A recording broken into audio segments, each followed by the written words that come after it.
नमस्कार, India real estate guide में आपका बहुत बहुत स्वागत है। और आज एक बार फिर इंडिया रियल एस्टेट गाइड में हम आपके लिए लेकर आए हैं एक खास एपिसोड, जहां पर हम बात करेंगे हैदराबाद की। जी हां, हैदराबाद, जहां का प्रॉपर्टी मार्केट पिछले 2-3 सालों से देखा जाए काफ़ी ठंडा चल रहा था। मामला था तेलंगाना का, जिसका हल अब निकल आया और उम्मीद यही की जा रही कि अब हैदराबाद का प्रॉपर्टी मार्केट एक बार फिर उसी मुकाम पे पहुंचेगा जहां उसे हम 2-3 साल पहले देखते थे। तो अब जबकि तेलंगाना का मुद्दा काफ़ी हद तक सॉल्व हो चुका है और अब बस औपचारिक इस राज्य के निर्माण का होना बाकी है, तो क्या वहां के प्रॉपर्टी मार्केट में एक बार फिर से हम रिवाइवल आता हुआ देखेंगे? आगे चलते हुए प्रॉपर्टी मार्केट किस तरफ जाएगा और क्या अब वहां निवेश करना बेहतर है या निवेश का वक्त निकल चुका है? तमाम बातें हैं जो आपके भी जहन में होगी। आज उन्हीं का उत्तर लेंगे। हमारे साथ आज दो खास मेहमान हैं, मेरे उनका स्वागत कीजिए। पंकज कपूर साहब MD हैं लाइसेंस फॉरास के, और साथ ही हैं अक्षय कुमार साहब जो कि फाउंडर और CEO हैं पार्कलैंड प्रॉपर्टी एडवाइजर्स के। आप दोनों का बहुत स्वागत है। अक्षय जी, पहले शुरुआत आपसे, क्योंकि आप हाल ही में हैदराबाद होके आए हैं। तेलंगाना का ये जो मुद्दा था सॉल्व होने के बाद, जबकि डिक्लेयर हो गया है कि अभी एक अलग स्टेट होगी, तो अगर हम ग्राउंड रियलिटी आपसे पूछें, ग्राउंड चेक आपसे लें, तो कैसा माहौल है इस वक्त वहाँ पर? देखिए, ग्राउंड में तो माहौल, खास करके जो डेवलपर्स हैं वो काफ़ी खुश हो गए हैं कि भाई एक जो प्रॉब्लम थी, जो लोगों की डिसीजंस रोक रही थी, वो अब इस वक्त हट गई है। तो डेवलपर्स काफ़ी यूफोरिक है। कस्टमर इस वक्त सबड्यूड है, पर मुझे लगता है कि कस्टमर्स भी आने वाले समय में काफ़ी ऑप्टिमिस्टिक हो जाएंगे। पर्सनली तो मेरा ये व्यू है कि काफ़ी बड़ा प्रॉब्लम हट गया है, तो हैदराबाद के लिए बहुत ही अच्छा है। राइट। पंकज जी, हैदराबाद को अगर हम आंकड़ों की तर्ज पे देखें तो तकरीबन मेरे ख्याल से 3-1 साल से वहाँ के मार्केट पे ये इस एक तेलंगाना इशू का एक इम्पैक्ट आता हुआ दिख रहा था। तो अगर उस पीरियड में प्री तेलंगाना और अब पोस्ट तेलंगाना की बात करें, तो मार्केट में क्या डिफरेंस है? अगर हम आंकड़ों के लिहाज से देखें, सेल्स के लिहाज से देखें, दाम के हिसाब से देखें। देखिए, तेलंगाना इश्यूज़ की वजह से सेंटिमेंट्स डाउन थे। तो 3 साल में हमारी न्यू लॉन्चेस नहीं होते थे, तो हम देख रहे थे कि सेल्स जो भी होती थी वो एग्जिस्टिंग इन्वेंट्री से होती थी। तो आप देखिए तो एक डिप्लीटिंग इन्वेंट्री का स्टेज रहा कि तब से वो धीमे धीमे इन्वेंट्री कम हो रही थी। हम पिछले 2 या 3 क्वार्टर से देख रहे हैं कि नए लॉन्चेस आने लगे। लास्ट क्वार्टर ही अगर आप देखिए तो करीब 5000 यूनिट्स के नए लॉन्चेस आए और साथ में थोड़ा प्राइस भी ऊपर बढ़ता हुआ दिखा। तो ये जैसे अक्षय जी बोल रहे हैं कि थोड़ा सा सेंटिमेंट्स बेटर हुए, और उसके साथ मैं ये भी देखता हूँ कि इन्वेस्टर्स और एंड यूज़र है उसका रुझान भी उस मार्केट में बढ़ा। और कारण ये था कि पिछले 3 साल से जिस प्रॉपर्टी प्राइजेस बढ़ नहीं रहे थे, तो अगर आप टाइम और प्राइस करेक्शंस का कॉम्बिनेशन देख लीजिए तो काफ़ी अंडर वैल्यूड स्टॉक था उस मार्केट में। और आज दूसरे शहर की जो स्टेट है, जो रियल एस्टेट की जो स्थिति है, उसको देखते बहुत सारे इन्वेस्टर्स हैं, वो एक वैल्यू स्टॉक को पिकअप करने के लिए हैदराबाद की तरफ रुझान करते हुए दिख रहे हैं। तो थोड़ा मोमेंटम दिख रहा है, और जैसे ही ये तेलंगाना का इशू सॉल्व हुआ है, तो यहाँ से जो नए लॉन्चेस हैं, जो प्राइस सर्ज है, अगर आप YOY बेसिस पे देखिए तो हमारा 14% इंक्रीज़ हुआ है प्राइस में। और ये एक आफ्टर 3 साल के एक प्लेटू के बाद इस तरीके की इंक्रीज़ दिखी है। तो ये बिल्कुल दर्शा रहा है कि हमारा मार्केट अब इमर्ज हो रहा है। जो अभी तक शांत था, ठंडा था, उसमें वैल्यूज़ हैं और उसी लिए उसमें ट्रैक्शन दिख रहा है। जैसा पंकज जी कह रहे हैं, अक्षय जी की YOY 14% की इंक्रीज अब देखने को मिल रही है। आप भी लंबे समय से सलाह देते हैं प्रॉपर्टी ग्रुप पे कि आप हैदराबाद में निवेश करें। हैदराबाद में तो जिन लोगों ने वो सलाह मानी होगी, इस दौरान ये जो 3 साल का वक्त हमने देखा है बीच में, इस दौरान जिन्होंने निवेश किया है, क्या अब उनके लिए वक्त आ गया है कि वो अपना फ़ायदा देखें वहाँ पर? देखिए, फ़ायदा तो हो चुका, पर ये नहीं है कि यहाँ पे रुक जाएगी गाड़ी। जहाँ तक मुझे लगता है यहाँ पे अभी थोड़ी सी शुरुआत है। हैदराबाद में कोई आप फायरवर्क्स या स्पेक्टेकुलर रिटर्न तो नहीं देख पाएंगे, पर अच्छी स्टडी रिटर्न अगले 2-3 साल में मुझे ज़रूर दिखती है। जो पंकज कह रहे हैं बिल्कुल सही बात है, ट्रैक्शन है वहाँ पे, बाइंग है, नई लॉन्चेस अब शुरू हो चुके हैं। तो सारी जो रेसिपी है एकदम परफेक्ट लग रही है कि अब बाजार थोड़ा अभी अपवर्ड ट्रेंड पे आ जाएगा। अब मैं ये ज़रूर कॉशन करूँगा कि भाई स्पेक्टेकुलर रिटर्न वाला बाजार हैदराबाद ना कभी था ना अभी होगा। तो अगर लोग सोचते हैं कि 20, 25, 30% रिटर्न उनको अगर आए, वो शायद नहीं आए, पर स्टडी रिटर्न अगले 2-3 साल तक जरूर दिखता है मुझे। Right. तो इस वक्त ना एग्जिट करें, इस वक्त एग्जिट ना करें। लेकिन एक सवाल यहाँ पर और बनता है कि क्या किसी को एंट्री लेनी है तो अभी भी उसके पास मौका है? बिल्कुल बिल्कुल जी। ये इस वक्त तो मुझे लगता है कि जो मैं देख रहा हूँ ग्राउंड पे खास करके, अभी भी लोग हेसिटेट कर रहे हैं। तो उस वक्त जो अर्ली बर्ड अभी भी चांस है लोगों को, मतलब अभी भी अगर आप लें, अगर आप करेक्ट लोकेशन पिक करें, डेवलपर पिक करें, प्रॉपर्टी पिक करें, तो अभी एक्चुअली परफेक्ट टाइमिंग है एंटर करने का। थोड़ा बाजार बड़ा है पर मेजर जो बढ़ना मुझे लगता है अभी बाकी है, और अभी भी थोड़ी सी अनसर्टेनिटी है, इसलिए लोग अभी वेट कर रहे हैं। तो जो ब्रेव लोग हैं उनको अभी एंटर कर लेना चाहिए। राइट, तो यहाँ अक्षय जी, पंकज जी कह रहे हैं कि एंट्री करने का सही वक्त है। आपको क्या लगता है आगे चलते हुए किस तरह के अपसाइड्स आपको आगे के वक्त में दिखाई देते हैं, चाहे छोटा पीरियड लें चाहे फिर एक लॉन्ग टर्म ले लें? क्योंकि अगर हैदराबाद को जो बोला गया है वो 10 साल के लिए कैपिटल रहने वाला है इन दोनों स्टेट्स का, तेलंगाना और सीमांध्र का। देखिए, दो एस्पेक्ट्स होते हैं एक सर्च के। एक फंडामेंटल प्रोडक्टिविटी होती है, वो उसकी वजह से अगर सर्च होता है तो वो होल्ड करता है, और दूसरा कैश ड्रिवन होता है तो वो काफ़ी स्पेकुलेटिव होता है। तो उसमें ऐसा हो सकता है कि अगर इन्वेस्टर का एक बहुत ज़्यादा रुझान हुआ तो अगर आप देख लीजिए तो स्पेकुलेटिव प्राइस राइज होता है जिसमें प्रोडक्टिविटी मेंटेन नहीं करते। हैदराबाद के ऊपर जाने का भी एक मेन रीज़न ये देखिए, क्योंकि प्राइस में बहुत प्रोडक्टिविटी है। आज भी आपको कोंडापुर, गच्चीबावली और सराउंडिंग रीजन में देख लिए तो रेंटल यील्ड 4%, 4.5% के लेवल पे दिख रही है, जो 6 होनी चाहिए। 6 कहीं मिलती नहीं, लेकिन 4-4.5% जहाँ पे भी होती है वो बताती है कैपिटल वैल्यू में अप्रिसिएशन होता है। दूसरा कारण ये है कि सिटी का सर्कुलेशन बहुत अच्छा है। जब सिटी का सर्कुलेशन बहुत अच्छा होता है तो प्राइजेस बहुत ज़्यादा नहीं बढ़ते, क्योंकि आपके पास बहुत ज़्यादा लैंड अवेलेबिलिटी होती है एक कन्वीनियंट डिस्टेंस के ऊपर। आज भी अगर आप देख लीजिए तो 3,000 3,500 रुपये का रेट आपको गच्चीबावली हाईटेक सिटी के सराउंडिंग में मिल रहा है। जो आप कंपेयर कीजिए, चाहे वो NCR हो, MMR हो, बैंगलोर हो, इस तरीके की इतनी कन्वीनियंट डिस्टेंस के ऊपर ये प्राइस आपको कहीं नहीं मिलता और इस प्रोडक्टिविटी में आपको कहीं नहीं मिलता। बट सिटी का सर्कुलेशन बहुत अच्छा है, तो सर्कुलेशन की वजह से एक्चुअली बहुत सारी लैंड अवेलेबिलिटी रहती है। और दूसरी, हैदराबाद में फ्लोटिंग FSI का रिजीम रहा है, तो उसके हिसाब से लैंड प्राइसेस में भी एक मॉडरेशन रहता था, लैंड एफिशिएंसी रहती तो प्राइसेस बहुत ज़्यादा बढ़ते नहीं। तो जैसा अक्षय जी ने बोला कि आप ये सोच के चलिए कि हैदराबाद में बहुत ज़्यादा सर्ज होगा, फंडामेंटल्स नहीं है। लेकिन कई जगह और हमेशा ये देखा है कि मार्केट हमेशा फंडामेंटल के ऊपर नहीं चलता, तो बट वो एक रिस्क भी उसमें रहता है कि आप इस वेव में जा सकते हैं, क्योंकि अब ये वो मार्केट है जहाँ PE इन्वेस्टमेंट भी थोड़ा बहुत मूव होने लगा।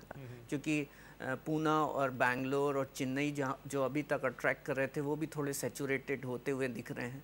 हैदराबाद एक ऐसा ही ओएसिस दिख रहा है मार्केट में, जहाँ पे अगर ये मनी जाएगी तो थोड़ा स्पेकुलेटिव मार्केट बनेगा, थोड़ा प्राइस सर्ज होगा, लेकिन बहुत लॉन्ग टर्म और बहुत ज़्यादा अपेक्षा नहीं करनी चाहिए कि आपको YOY बेसिस के ऊपर 25%, 30% का नेक्स्ट 2 या 3 साल तक एक सर्ज होता हुआ दिखेगा।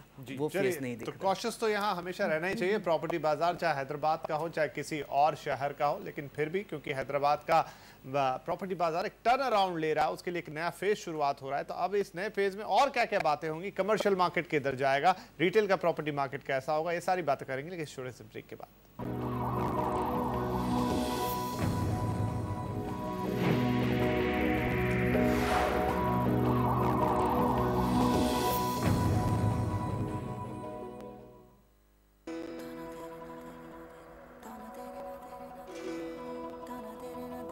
फैसिलिटी लेकर आए हैं एक अटूट विश्वास के साथ, हर हाथ की बात ज़ारा डायमंड के साथ, world's biggest diamond jewellery chain in India.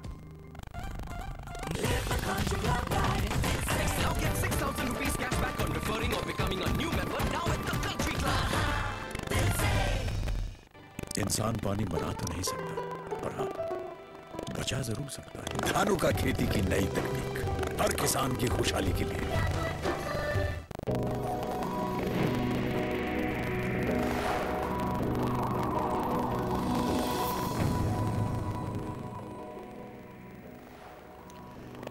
Estate guide में आपका एक बार फिर स्वागत है और आज हम कर रहे हैं खास एपिसोड जिसमें बात हो रही है हैदराबाद के प्रॉपर्टी मार्केट की। तेलंगाना मुद्दे के सॉल्व होने के बाद अब ये प्रॉपर्टी मार्केट किस तरफ रुख कर रहा है, क्या यहाँ पर एक बार फिर निवेश का मौका बन रहा है और आगे चलते हुए इसका कैसा रुख दिख रहा है, ये सारी बातें हो रही हैं। अक्षय जी, अगर हम देखें तो जो दूसरे सदर्न मार्केट हैं, चाहे बेंगलोर हो गया चाहे चेन्नई हो गया, वहाँ के मुकाबले हैदराबाद की कीमतें लगभग 40% तक कम हैं। इवन कुछ डेवलपर से जब हमने बात की तो उनका तो ये भी कहना था कि इस दौरान जो इनपुट कॉस्ट में बढ़ोतरी हुई है, चूंकि सेल्स नहीं थे उन्होंने वो भी नहीं बढ़ाए हैं। तो आपको लगता है कि फिलहाल एक स्पाइक हमको देखने को मिलेगा हाल फिलहाल की, वो पुश करेंगे कि अब जब मार्केट थोड़ा सेंटिमेंट सुधर रहा है तो जितना भी पिछले 3 साल में कुछ डेडलॉक रह गया या जहां पर भी उनके मार्जिन पर दबाव था उसको रिकवर करने की कोशिश होगी? हो सकता है, पर मैं ये जहाँ तक मेरा ख्याल है ये एक स्पाइक कुछ ज़्यादा शार्प नहीं होगी। ऑब्वियसली अगर बाइंग थोड़ी बढ़ जाएगी तो डेवलपर्स पे तो ऑलवेज उनका जैसे दिमाग चलता है, जैसा मार्केट होता है तो थोड़ा बहुत तो प्राइस बढ़ेगी ही बढ़ेगी। तो शॉर्ट रन में थोड़ा सा शार्पर राइज हो सकता है, पर अगर राइज रियली होगा तो ये डिमांड लेड होगा, चाहे स्पेकुलेटिव डिमांड हो चाहे रियल डिमांड हो। पर अगर डिमांड स्ट्रांग हुई तो राइज थोड़ा शार्प ही हो सकता है। डेवलपर्स बिल्कुल जो आप कह रहे हैं सही है, उनको लास्ट 2-3 साल में प्राइस रिटर्न कुछ खास आया नहीं है, तो इसलिए आधा चांस मिलते हुए रेट जरूर बढ़ाएंगे वो। राइट। एक सवाल यहाँ पर ये उठता है कि इस समय देश में निवेशक कैसा भी चाहे माहौल, निवेशक हमेशा रहते हैं और उनको तलाश होती है कि ऐसे प्रॉपर्टी मार्केट में जहाँ पे उनको स्कोप दिखे, प्रॉपर्टी फिर भी सस्ती हो। तो शायद इस अभी जिस तरह का माहौल है पिछले 1-2 साल से देश के अंदर, हैदराबाद एक अट्रैक्टिव ऑप्शन हो सकता है जो निवेश करने के लिए बैठे हैं लोग, क्योंकि सस्ता भी है, फंडामेंटल अच्छे हैं और जो प्रॉब्लम थी वो भी दूर हो गई। आपको लगता है कि निवेश, जैसा पंकज जी भी बोल रहे थे, तो एकदम जो इन्वेस्टर मनी है उसका फ्लो बढ़ेगा हैदराबाद की तरफ? बिल्कुल बढ़ेगा, पर ये मैं जरूर कॉशन करूंगा लोगों को कि भाई जिसका हैदराबाद मैनेज करने की कैपेसिटी है वही जाए हैदराबाद। अगर आप दिल्ली रहते हैं तो आप हैदराबाद में प्रॉपर्टी खरीदना शुरू करेंगे तो आपको दिक्कत आ सकती है, क्योंकि आप मैनेज नहीं कर पाएंगे। बाकी अगर आपका हैदराबाद का कनेक्शन हो या आप मतलब बड़े इन्वेस्टर हो तो जरूर जाइएगा उस मार्केट में, और मुझे दिख रहा है ये होगा। राइट। पंकज जी, अब अगर हम थोड़ा सा कमर्शियल और रिटेल प्रॉपर्टी की बात करें, क्योंकि उससे बहुत कुछ डिपेंड करता है, कितने ऑफिसेज वहाँ पर खरीदे जा रहे हैं, रिटेल मॉल्स वगैरह कितने आ रहे हैं, तो पता लगेगा कि आपके बाकी प्रॉपर्टी मार्केट की स्थिति कैसी है। तो आपको लगता है कि रेंटल्स के मामले में, जैसा आप जिक्र भी कर रहे थे, अभी भी नीचे है तो कंपनियाँ अब सोचेंगी, क्योंकि अभी तो तेलंगाना के चलते कोई जाने की हिम्मत नहीं कर रहा था, लेकिन अब उनको लगेगा कि हाँ ये जगह सही है, इंफ्रास्ट्रक्चर भी अच्छा और कीमत भी कम है? लग रहा है, और कीमत कम है, इंफ्रास्ट्रक्चरली शायद बेस्ट सिटी है, और वो हमेशा अच्छा करना चाहिए था। शायद तेलंगाना इश्यूज़ की वजह से वो नहीं कर पाई, क्योंकि human resources point of view से बहुत ही रिच सिटी है, और यही कारण था कि आप गच्चीबावली और हाईटेक सिटी जो एक इवॉल्व हुआ वो इसी कारण से इवॉल्व हुआ। आगे का फ्यूचर बहुत कुछ कमर्शियल का डिपेंड करता है इकोनॉमिक आउटलुक के अच्छा करने से, और जब तक वो अच्छा नहीं करेगा, क्योंकि आज भी हमारे पास काफ़ी इन्वेंट्री है और काफ़ी कमिटेड सप्लाई है, काफ़ी बिल्डर्स हैं जिन्होंने बहुत बड़े बड़े लेआउट लेकर के रखे हुए हैं, क्योंकि इतने रिक्रूटमेंट हो नहीं रहे हैं, आईटी इंडस्ट्री की वो ग्रोथ नहीं रही जो जिसकी वजह से हैदराबाद, बेंगलोर और चेन्नई जैसी सिटी इमर्ज हुई थी एक प्लेटफॉर्म के ऊपर। तो जब तक हम इकोनॉमिकली स्ट्रॉन्ग और उस पेस पे नहीं पहुंचेंगे तब तक कहना बहुत मुश्किल है। बट कंपैरेटिव लेवल पे अगर आप देख लीजिए तो एक कॉम्पिटिटिव एज दिखती है, और क्योंकि पॉलिटिकली अगर स्टेबिलिटी आती है तो कंपनियां ज़रूर इधर की तरफ रुझान करेंगी। राइट। अक्षय जी, यहाँ पर एक सवाल और उठेगा कि अब हैदराबाद के अंदर चूंकि एक सीमांध्र अलग प्रदेश होगा और तेलंगाना अलग प्रदेश होगा, लेकिन फिलहाल तो दोनों जगह के डेवलपर्स हैदराबाद में हैं, तो आपको लगता है, और ये कॉमन कैपिटल भी है, लेकिन थोड़ा सा अगर फ्यूचरिस्टिक विजन इन लोगों ने लेना चालू कर दिया तो उनके अपने अपने इलाकों में इंटरेस्ट ज़्यादा डेवलप होंगे, तो उन चीज़ों का क्या कुछ हैदराबाद की प्रॉपर्टी पे लॉन्ग टर्म में इफेक्ट आता हुआ आपको दिख रहा है? लॉन्ग टर्म में ज़रूर होगा विपिन जी, शॉर्ट रन में मुझे नहीं लगता कोई इम्पैक्ट आएगा, पर अगले 4 या 10 साल में, 4 से 10 साल में मुझे लगता है कि अगर नया कैपिटल बनाया जाए सीमांध्र के लिए, तो थोड़ा बहुत जो इन्वेस्टर का जो पैसा है, जो बिल्डर्स है, वो अपना पैसा वहाँ पे शिफ्ट करेंगे। तो शॉर्ट रन में नहीं इम्पैक्ट होगा, लॉन्ग रन में इम्पैक्ट हो सकता है, पर इस वक्त जरा मुश्किल है कहना। अब ये नहीं पता 10 साल के लिए तो है ही कैपिटल, और कैसे पॉलिटिशियन बिहेव करते हैं, कैसे इकोनॉमिक आउटलुक आती है, उसका क्या इम्पैक्ट होता है, ये सिर्फ कंजेक्चर है। पर मेरा कंजेक्चर अभी भी यही रहेगा कि मुझे लगता है कि अगले 5 से 10 साल में थोड़ी जो इन्वेस्टमेंट है हैदराबाद की वो शिफ्ट होगी।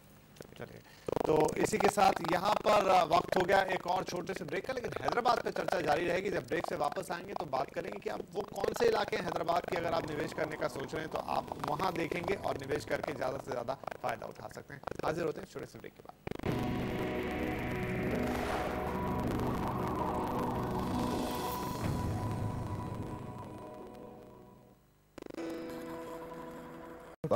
Not necessarily price. BOP.in presents CNBC Awaaz Real Estate TV. Presented by BOP.in, world's trusted realty experts. मेरे दोस्त के एक क्लेम के लिए उसे 3 महीने घुमाया। हमारे क्लेम के टाइम सिर्फ 10 दिन में क्लेम कंप्लीट नहीं तो आपको इंटरेस्ट मिलेगा। ये कंपनी की गारंटी। पागल है क्या? और आपके सारे डॉक्यूमेंट्स कंप्लीट हो वो मेरी गारंटी। पॉलिसी देने के बाद हमारा रिश्ता खत्म नहीं शुरू होता है। और जानकारी के लिए कॉन्टैक्ट मैक्स लाइफ इंश्योरेंस, आपके सच्चे एडवाइजर।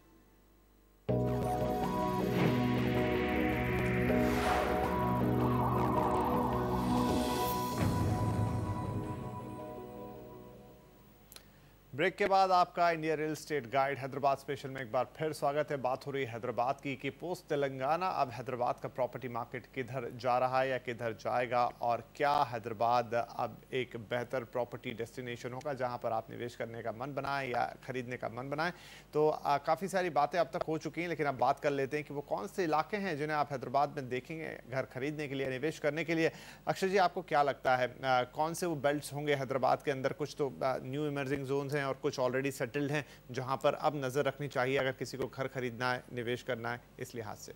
देखिए, लूजली जो हम बेल्ट बोलते हैं वो हाईटेक सिटी की जो बेल्ट है, और उसमें पॉकेट्स अलग अलग है। पंकज जी शायद उस पर ज़्यादा गौर करें, पर हाईटेक सिटी की बेल्ट जो है वो बसी हुई बेल्ट है। वहीं पे ज़्यादातर डेवलपमेंट हो रही है, वहीं पे सप्लाई आ रहा है और वहीं पे लोगों को निवेश करना चाहिए।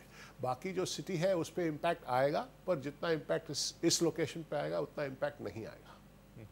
पंकज जी, आप क्या कहेंगे? इन्हीं इलाकों पे आपकी भी बेट होगी या कुछ और इलाके भी आप सजेस्ट करना चाहेंगे? देखिए, आदमी घर खरीदता है ऑन द बेसिस ऑफ वो कहाँ काम करता है, और हर जगह पे जा कर के घर नहीं खरीद सकता। तो अगर आप देख लीजिए कि जितना भी रुझान इकोनॉमिक एक्टिविटी का है वो नॉर्थ वेस्ट रीजन के ऊपर है जो बोला, तो हाईटेक सिटी, गच्ची बावली और उसके सराउंडिंग रीजन है जो कोंडापुर हो गया, गोपनहल्ली हो गया, ये जितने रीजन हैं यहाँ पे यही फ्लोरिश होते हुए दिख रहे हैं। नॉर्थ साइड के ऊपर लाइक अगर आप एयरपोर्ट साइड की बात कीजिए तो वो बोलते तो ज़रूर हैं कि बहुत ज़्यादा लैंड है, अवेलेबिलिटी है लैंड की, लेकिन डेंसिटी नहीं है। तो डेंसिटी नहीं है तो हैबिटेशन हो नहीं सकता इतनी जल्दी। तो आप सेकेंड होम के नाम पर के प्रॉपर्टी वहाँ पे बेचें तो ये हो सकता है, बट प्राइमरी होम को वो अभी कैटर करने के लायक नहीं है। इसके बावजूद भी जो मेन सिटी है और डेवलप सिटी है जैसे जुबली हिल, और यहाँ पे भी मुझे लग रहा है कि जब सिटी में प्राइस राइज होता है तो सिटी सेंटर से चालू होता है। तो अगर निवेश के पॉइंट ऑफ व्यू से अगर किसी को देखना है तो वो निवेश इन रीजन में भी कर सकता है जहाँ पे आपको पीस मील डेवलपमेंट मिलते हैं, छोटे घर, छोटे प्रोजेक्ट्स आते हैं। ज़्यादातर अब आपको मिड और अपर मिड सेगमेंट में मिलेंगे। मैं नहीं बोलूँगा कि आप सुपर लग्जरी सेगमेंट में जाइए, बट इन सेगमेंट में अगर आप देखेंगे तो यहाँ पे चांसेस जो हैं वो एप्रिसिएशंस के ओवरऑल ज़्यादा होते हैं, क्योंकि ये डेवलप्ड एरिया है, हाई एंड डेमोग्राफिक से सराउंडिंग है और वहाँ का भी रेट आज के दिन भी कम है। तो अगर वहाँ अगर कोई भी प्रॉपर्टी सर्ज होगा तो अगर वो हाईटेक सिटी और गच्ची बावली में अगर 3.5 और 4 हज़ार का रेट अगर 5.5 और 6 होता है, तो जुबली हिल में और जो सिटी सेंट्रिक लोकेशंस हैं वहाँ ज़्यादा प्राइस सर्ज होता है। तो इस तरीके से ये सिटी सेंट्रिक लोकेशंस को भी देखा जा सकता है। तो जो फंडामेंटल हम बॉम्बे या नवी मुंबई में यूज़ कर रहे हैं इस वक्त की एयरपोर्ट आएगा और उसके एंटिसिपेशन में जो भाव बढ़ गए, तो शमशाबाद जैसे इलाके जिनकी आप बात कर रहे हैं, तो क्या नहीं लगता कि आप जब चीज़ें नॉर्मल हो रही तो वहाँ पर भी थोड़ा अपसर्ज होगा? देखिए, हमेशा यही होता है और ये केवल इंडिया में ही हम देखते हैं कि हम ओवर एम्फेसाइज करते हैं इम्पोर्टेंस ऑफ द एयरपोर्ट, वो अर्बन जो स्प्रॉल डेवलपमेंट होता है उसमें उसकी सिग्निफिकेंस बहुत कम होती है, क्योंकि वो सिटी के बहुत बाहर होता है और एयरपोर्ट फनल की वजह से हाइट रिस्ट्रिक्शन होती है, तो डेंसिटी भी क्रिएशन होती नहीं। तो अभी तक मैंने कोई भी सिटी के अंदर ये देखा नहीं कि एयरपोर्ट के आजू बाजू की जगह जो है वो रियल एस्टेट एक्चुअली इमर्ज हुआ। इनफैक्ट जो आईटी के भी प्रोजेक्ट्स थे, जो बड़े बड़े SEZ भी प्लान हुए थे, वो भी वहाँ पे सस्टेन नहीं कर पाए, और कारण ये था कि एम्प्लॉयबल पॉपुलेशन नहीं होती है उसके विसिनिटी में। तो उस वेक्टर में तो हम रियलिटी वहीं ग्रो होती है जहाँ ह्यूमन की डेंसिटी हो, और आप वहीं जा कर के रहना पसंद करते हैं, क्योंकि आपका आप सिक्योर फील करते हैं, आपकी डे टू डे नीड्स वहीं फुलफिल हो सकती हैं, और एक शॉपकीपर भी वहीं शॉप खोल सकता है। उसके लिए क्रिटिकल मास का होना बहुत ज़रूरी होता है। ज़्यादातर एयरपोर्ट जो बहुत दूर की जगह पे आ रहे हैं, वो डेवलपर ने लैंड खरीद ली है और उन्हें बेचना है, तो सेकेंडरी होम के नाम पे जो है वो बेचते हैं, इन्वेस्टर्स को बेचते हैं, और इन्वेस्टर्स को अगर आप बेचेंगे तो आपको प्राइस बढ़ाना ही होता है, तो ज़्यादातर स्पेकुलेटिव होता है, तो लॉन्ग टर्म सस्टेनेबिलिटी उस पर होती है, थोड़ी मुश्किल होगी। एक चीज़ मैं ज़रूर कहूँगा इस पे, सॉरी, पर ये क्या है कि जो मुंबई जैसा शहर है ना, डिमांड सप्लाई सिचुएशन बहुत डिफरेंट है। राइट। हैदराबाद में डिमांड सप्लाई कम्प्लीटली डिफरेंट है। तो हैदराबाद में इस वक्त इतना सप्लाई है एयरपोर्ट के अलावा कि एयरपोर्ट का एरिया डेवलप होने में टाइम ज़रूर लगेगा। बम्बई जैसे शहर में जहाँ पे वैसे ही शॉर्टेज है ज़मीन की, तो एयरपोर्ट बहुत बड़ा ट्रिगर फिर भी हो जाता है। हैदराबाद में ट्रिगर रहेगा, पर इतना बड़ा ट्रिगर कभी नहीं होगा। जी, तो आपने जो डिमांड सप्लाई इक्वेशन की बात की, तो हैदराबाद में दोनों तरह के अब डिसीजन हम होते हुए देखेंगे। एक जो बहुत सारे डेवलपर जिन्होंने होल्ड कर रखे थे अपने प्रोजेक्ट, वो भी लॉन्च करेंगे ना, एक तरफ सप्लाई बढ़ेगा, और बहुत सारे लोगों ने जिन्होंने अपना डिसीजन होल्ड किया था घर खरीदने का, यानी वो भी लेंगे, यानी डिमांड भी बढ़ेगी। तो इसको आप किस तरह का बैलेंस होता हुआ देख रहे हैं, कौन सा साइड भारी रहने वाला है? शॉर्ट रन में देखिए, मुझे लगता है कि बायर्स काफ़ी सर्ज हो जाएंगे हैदराबाद में, तो सप्लाई साइड थोड़ा टाइम लगता है, टाइम लैग से क्रिएट होता है सप्लाई, तो शॉर्ट रन में डिमांड थोड़ी ज़्यादा रहेगी। बट वैसे अगर आप देखना जाएं, क्योंकि हैदराबाद में लैंड भी बहुत है, तो मुझे नहीं दिखता कि ज़्यादा इशू रहेगा। एक ज़रूर प्रॉब्लम मुझे दिख रही है कि अगर जॉइंट कैपिटल होगा तो अप्रूवल कौन देगा, कैसे देगा, तो इसलिए शॉर्ट रन में अगले 12-18 महीने में जो डिमांड है उसकी वजह से प्राइस राइज थोड़ा ज़्यादा हो सकता है।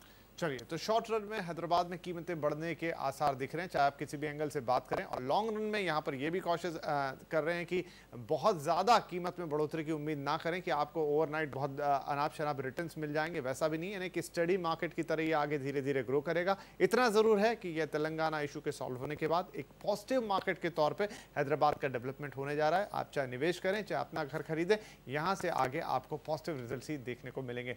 हमारे साथ इस चर्चा में भाग लेने के लिए अक्षय जी और पंकज जी, आप दोनों का बहुत शुक्रिया। और इंडिया रियल एस्टेट गाइड में इस हफ्ते इतना ही, लेकिन अगले हफ्ते आपसे फिर मुलाकात करेंगे। तब तक के लिए नमस्कार।